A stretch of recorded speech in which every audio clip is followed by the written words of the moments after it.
अध्याय 2। क्रिम्सन मनोर का अभिशाप।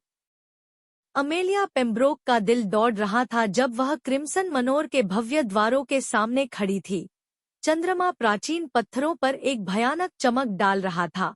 वह घबराहट की भावना के साथ अपने परिवार की संपत्ति में लौट आई थी, यह जानते हुए कि वह जो जवाब चाहती थी वह उसके छायादार हॉल में छिपा हुआ था। जैसे ही उसने सीमा पार की, उसके भीतर एक ठंडक फैल गई और वह देखे जाने की भावना को हिला नहीं सकी। जागीर एक दुर्भावनापूर्ण ऊर्जा के साथ स्पंदित होती प्रतीत होती थी। इसकी दीवारों में अनकहे रहस्य और अनदेखी भयावहता होती थी। अमेलिया के कदम खाली गलियारों के माध्यम से प्रतिध्वनित हुए जब वह जागीर की खोज कर रही थी। उसकी उंगलियां फीके वॉलपेपर के साथ पीछे चल रही थी और उसकी आंखें दीवारों को पंक्तिबद्ध करने वाले अपने पूर्वजों के चित्रों पर टिकी हुई थी। ऐसा लगता था कि प्रत्येक चित्र दोषारोपण करने वाली आंखों से उसे पीछे मुड़कर देख रहा था, जैसे कि उसे लौटने की हिम्मत के लिए न्याय कर रहा हो। लेकिन अमेलिया विचलित नहीं हुई। वह जवाबों की तलाश में क्रिम्सन मनोर आई थी और वह तब तक आराम नहीं करेगी जब तक कि वह उस अभिशाप के पीछे की सच्चाई का खुलासा नहीं करती जिसने उसके परिवार को पीढ़ियों से परेशान किया था। जैसे ही वह जागीर के भूल भुलैया मार्गों में गहराई से गई, वह एक टेपेस्ट्री के पीछे एक छिपे हुए कक्ष में गिर गई। जब वह सावधानीपूर्वक अंदर कदम रख रही थी तो चांद की रोशनी में धूल की लहरें नाच रही थी। हवा सड़न की खुशबू से भरी हुई थी। कक्ष एक पुराने युग के अवशेषों से भरा हुआ थाफते हुए चमड़े में बंधे प्राचीन टोम्स, रहस्यमय औषधि से भरी धूल भरी बोतलें और काले जादू के प्रतीकों से सजी अलंकृत कलाकृतियां। अमेलिया का दिल उत्साह से झूम उठा क्योंकि उसे एहसास हुआ कि वह रहस्यों के खजाने में फंस गई है। जैसे जैसे वह प्राचीन ग्रंथों को पढ़ती गई, उसका मन वर्जित ज्ञान के साथ तैरता गया। उन्होंने कब्र के पार से आत्माओं को बुलाने के अनुष्ठानों, तत्वों की इच्छा को मोड़ने के लिए मंत्रों और इतने शक्तिशाली शापों के बारे में सीखा कि वे वास्तविकता के ताने बाने को तोड़ सकते थे।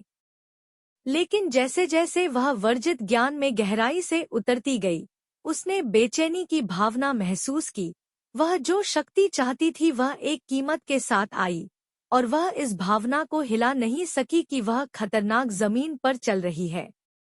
अचानक कक्ष में एक आवाज गूंजी, एक नरम फुसफुसाहट पृष्ठों की सरसराहट पर मुश्किल से सुनाई दे रही थी।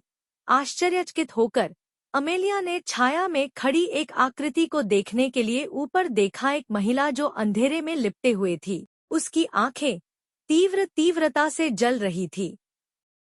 आप कौन हैं? महिला ने आगे कदम रखा। उसकी विशेषताएं मोमबत्तियों की टिमटिमाती रोशनी से रोशन हो गईं। मैं एलिजा हूँ, उसने कहा।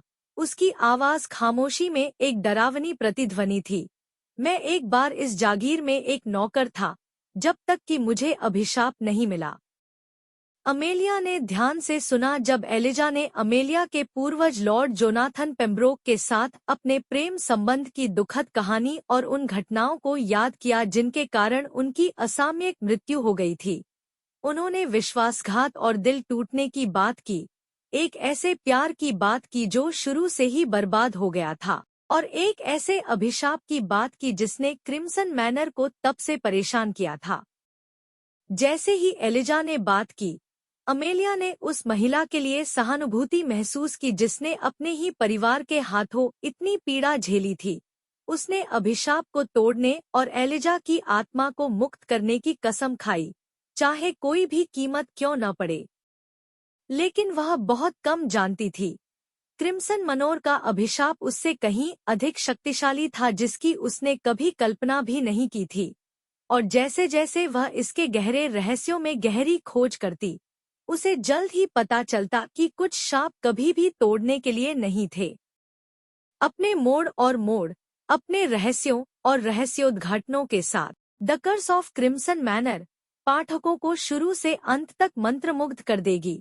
एक रहस्य और भय की कहानी जो उन्हें प्रत्याशा के साथ सांस छोड़ देगी।